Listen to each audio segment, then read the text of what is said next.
Well, the last time I had this, I almost passed out. Hmm. And I'm kind of nervous because this could potentially be a work related incident with video witness. So let's see how I do. Hmm.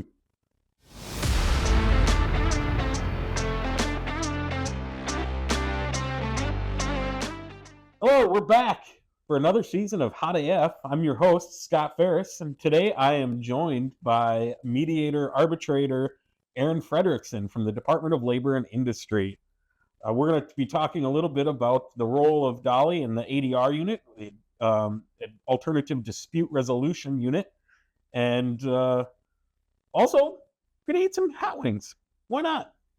Today, Aaron, a Caribbean enthusiast, has brought a range of hot sauces, all from Jamaica, along with some ting, which is a Jamaican grapefruit pop or soda for those not from Minnesota. So let's go ahead and get started. Our first sauce that we've got is from Pick a Peppa out of Jamaica. It's more of a sweet sauce, is my understanding, so it may not have a lot of heat. But while we're doing that, I want you to think about kind of what does the ADR unit do? What should we know about the services that you guys provide? Yeah, well, Scott, the ADR unit has, I guess, four essential functions.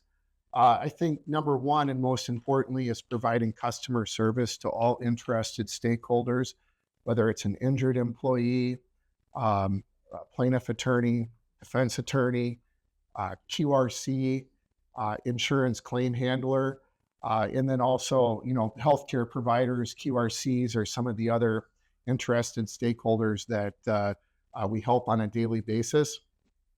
As you're aware, we're also involved in the certification dispute process, where we're calling, emailing, mostly claim handlers and defense attorneys to determine whether or not there's a dispute on a particular issue. If there is a dispute, we have the administrative conference, so the arbitration portion of our work. And then most importantly, what ADR, putting the alternative dispute resolution, conducting mediation services for interested stakeholders in the workers' compensation unit. But I think kind of the overarching, what we want to do is to help resolve disputes, and hopefully we can take care of some of those matters with the customer service aspect. Right. So Your first one is that Picadoo other side, right yep, here, that all one, right. yeah. So not a ton of heat, but the flavor on that is fantastic. There's definitely hints of some, I think it's mango in there that I taste. Yep, it sure is mango. There is That some is mango. delicious. Yeah. Well, I always love drinking a nice ting when I'm sitting on the beach in Jamaica, and enjoy my New Year's over there. Had a really good time this past year, Awesome. and enjoy bringing some of the sweetness from Jamaica back to Minnesota. Absolutely. So if we have a dispute and it gets certified, so you certify the dispute after the process or the request for certification of dispute, what happens? Let's say it gets set for a conference, but what happens, or what should we be doing if we are able to resolve it ahead of time before the conference occurs? And that's always good. And I enjoy when people do resolve their disputes. I think sometimes after the certification process, it allows people to determine whether or not this is something worth fighting over. I think even too, if there's an administrative conference coming up and a mediation is scheduled, that is 100% good cause to go ahead and continue a matter.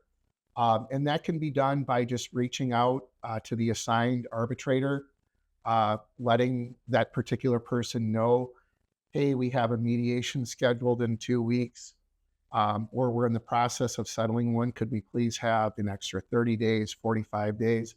I always let the parties know too, if there's anything that I can do to help facilitate settlement, and let me know if they need additional time. But if a case does settle, you don't need to be 100% formal by sending the the letter. Notice of case settlement. You don't need to send that to Dolly to formally notify you guys about it. Correct. I always appreciate it. Just a quick email from the party that has made the request indicating that the issue is resolved. And I like to hear from the party that's made the request because being a former defense attorney, I know sometimes I've jumped the gun and it causes a little friction. And I always make sure too, if I get, if it's a request from the employee's attorney, just to verify with that person. But yes, if you settled it, great. No need to have the administrative conference, and we can, in essence, save an hour of people's time. Yeah, absolutely. So let's go ahead and try this. The second one is similar to the first one, but it's a barrel aged. So it doesn't say what kind of barrel it's aged in, but I would assume it's probably a rum barrel, given that it's from Jamaica. Yeah, I think that's safe.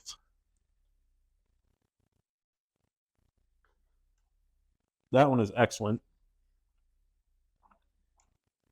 It's a little smokier, and probably from the aging.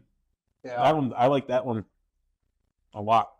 Usually on a Saturday afternoon when I'm forced to make lunch for myself, I grab the bag of frozen French fries and frozen chicken strips if my kids haven't taken them all, and cook some up in the oven, and either like one or two or my typical go-to. Perfect. So yeah, that's fantastic stuff. Our third one here that we've got, and we'll talk about a question here, but is another Pick a Peppa. This is the hotter of the three, and I'm excited for our heat to be rising.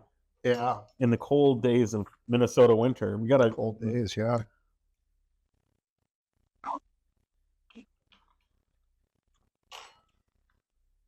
Still pretty mild, but definitely more pepper flavor to that. Thanks to my friend JP from Minneapolis-based nonprofit One Love Brigade for donating these sauces. Absolutely. Well, thank you to JP. Yeah, much appreciated. So I wanted to ask, so we talked a little bit about how we lead up to an administrative conference. What happens at an administrative conference? How do you conduct that, and what is the result? Yeah, probably one of the great things about COVID is moving to telephone, or we conduct all of our administrative conferences using Microsoft Teams. So instead of us calling you, you dial into us. I've transitioned to using video function, getting some really good feedback from attorneys, making it more personable. I think even too, from an injured employee standpoint, letting them know that there is someone watching and paying attention. Right. But one of the rules that I had when I started, I'm going to call it the Sandy Barnes rule, is that when I draft my decision in order, is that I do a good job of explaining not only what the decision is, which is the important thing, but kind of giving people the roadmap to how I reached that decision. And her rationale is that at the end of the day, hopefully it helps both attorneys out, the attorney that prevailed, the attorney that didn't prevail, and strengthen their arguments. If they decide to request a formal hearing at the the Court of Administrative Hearings. Sorry, I'm still getting with that change. We're all struggling with it still. Yeah.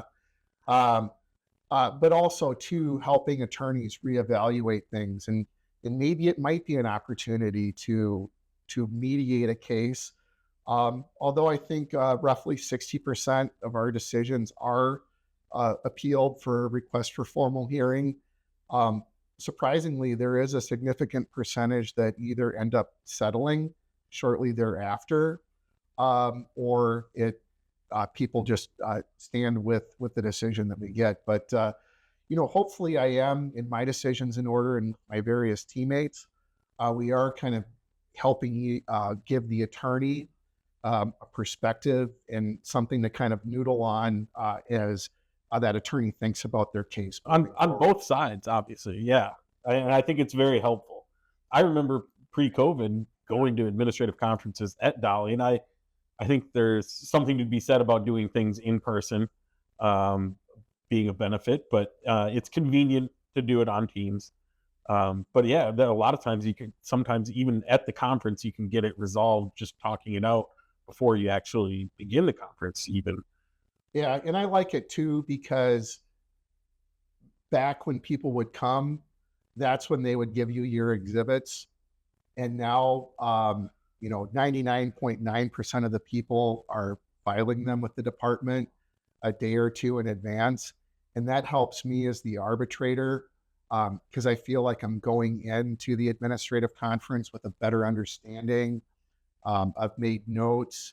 I've seen copies of maybe an MRI report that I think is probably going to be, something that's going to be of contention. yeah, that makes sense. Having an opportunity to review an independent medical examination report and an expert report that the petitioner might provide. So I feel like, it's a positive thing that it's helping me go into these with a better understanding of the case. Absolutely. And one of the things I always do too, following an administrative conference, is I always, after I've discontinued the call, I always take a look at those records once or twice more. Really, kind of, I've seen, if an attorney has argued about a very specific medical record, taking a second look at it, reading it, kind of understanding, helping me understand what their argument is.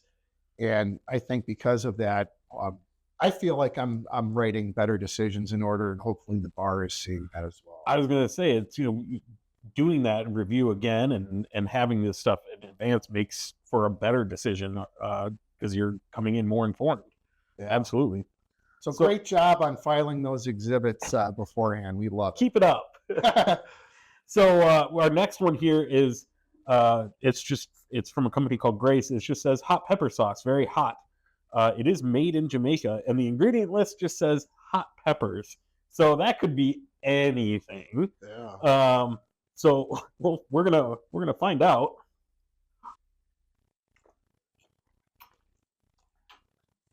Definitely That's got a little has bit more more heat.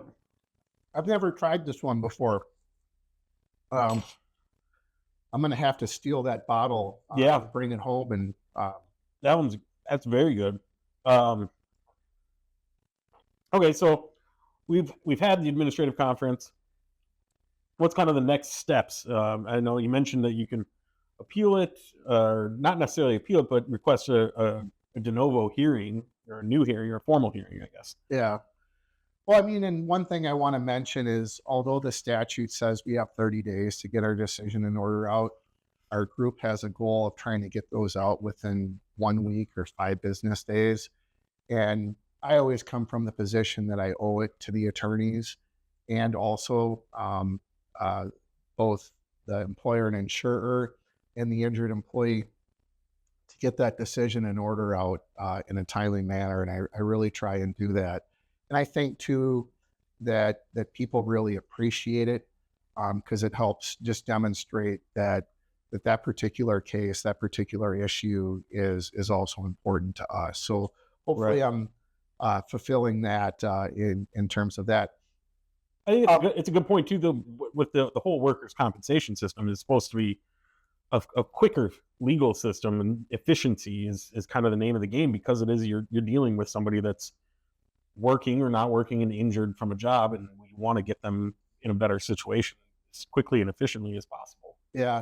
I think too, I hope regardless of what a party wants to do, that they really review it and take time and explain it to their client. I think from a defense perspective, helping their client, the claim handler, understand maybe a strength or weakness. And the same thing too for petitioner attorney is to sit down and, even if they prevail, help them understand that there might be ongoing discovery that's going on, and look at an opportunity to go ahead and settle. I don't necessarily track a lot of cases. On occasion, there's something I'm kind of interested what happens on down the road. But my hope is that we've given people information to kind of weigh the strengths and weaknesses and maybe look at an opportunity, for a global settlement, closing everything out, or, maybe this $20 bill isn't worth the fight that we want to. Right. Yeah. I once had And a that- $20 bill that I went over when I was a defense counsel, and the employee's attorney still gives me a hard time 20 some years later about that one. But You got to do what the client wants you to do. yes, So our last one here is, I think is going to be our hottest one. This is a crushed Scotch bonnet pepper sauce from Spur Tree. I'm very excited about this one. Scotch bonnet peppers are up there on the Scoville heat unit scale. They're typically up there with habaneros and ghost peppers. So this should be a good one. I did notice when we were preparing this, I dumped a large chunk of a full pepper into mine.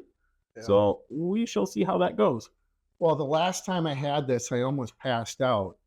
And I'm kind of nervous because this could potentially be a work-related incident with video witness. So let's see how I do.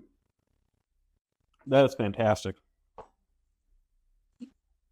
I like it. There's just something that, I don't know, it's like right in my cheeks. It's got tropical flavors to it, which I really appreciate. So I want to ask you, is there anything else that we should know about what the ADR unit at Department of Labor and Industry can provide for us and other services that you guys are able to provide? I think customer service is something that we really drive. We do get probably more calls from injured employees, concerns about maybe not getting benefit payments. I always like troubleshooting that, providing that person with tips as far as if you're, one, I always tell them, don't rely on someone else to send something in. The only way to make sure it happens is if you do it. But that heat is still lingering in my mouth and it's building a little bit. Yeah. Things that you can do to help the claim handler, put your claim number on the top of a fax transmission on every single page, number the pages. And a lot of times, some of these issues, we find out information wasn't getting set. And that in turn helps the claim handler help his or her job a lot better. I always too like questions from attorneys on finding documents, not understanding a process. And I always welcome, especially when attorneys, legal staff, support staff call. Love fielding those questions because I think the more information that we can provide, the easier it is to navigate the workers' compensation system. Absolutely. Which leads us to, at the end of the day, trying to resolve disputes, not create them. So, well, I really appreciate you coming by and talking to us about the work that you guys do at the ADR unit at Dolly and bringing some great tropical flavors here. You're welcome. And we'll see you again next time.